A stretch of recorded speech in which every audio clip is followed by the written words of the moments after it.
So ninakusumbua, ninakupenda we, yale mapenzi ulionipa ndio yafanya na kusumbua. Chris Melody, the top fan guy here, mziki mzuri. Kosa langu kosa gani ma kukupenda sio makosa, naomba nihurumie, mimi nakupenda wewe, yale mapenzi ulionipa ndo yafanya na kusumbua. Basi wenzake kwa alikiimba Prince. Sasa nikakiangalia nikakifikiria, sasa kipindi tunakutana pale nikabidi nifanye kichape. By the way, mwanangu ulipiga kwa hisia sana au kuna jambo lilikukuta? Mambo yanatukuta mengi kwenye maisha ya kawaida, sasa kwa hivyo yani, au sio? Unataka kuingia deep sana. Okay, and by the way, sasa hivi mwanangu, project yako zipoje za muziki na labda ngoma labda unatarajia kutoa labda? Wasubiri, kuna kazi moja inaachiwa mwezi wa 10.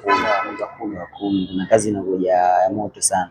Lakini kwa sasa hivi kazi ambayo inatembea sana challenge yake ni Naanzaje inatembea sana, ni singeli moja ambayo tumeimba na mwanangu Brano pamoja na Sati. Mwanangu wewe umewezaje kumanage kati ya masomo na muziki? Ni vile tu unatakiwa uwe na ratiba nzuri. Kwa kama mimi ratiba yangu haijasema kwamba siku nikiwa na masomo niingize muziki au siku nikiwa na muziki niingize masomo. Hapana, muziki kwa nini? Labda ndoto kubwa kuja kufanya kazi na wasanii mkubwa na vitu kama hivyo. Ndoto zipo na project zinaandaliwa na wasanii wakubwa. Target iko nani? Sitaki kumtaja, lakini siku moja nishai kumpost. Okay. Kwa project inaandaliwa. Au sio? Labda unaweza kuongea na mashabiki ukawaambia kuna project inakuja na kutoka. Mashabiki wa muziki mzuri, mashabiki wa Chris Melody pamoja na watu ambao wanasikiliza muziki mzuri Tanzania, wakae tayari tu kwamba kupokea kila kazi ambayo inakuja msanii yoyote ni kazi ya kwetu. Vipi ni safari yako ya BSS mwanangu? Unaona kama vile BSS kiasi, ndio? Hapana, ikunivunja hivyo kwa sababu mimi sikuwa na expect sana kama BSS kama ni priority. Hapana, kwa sababu BSS ni jukwaa kubwa.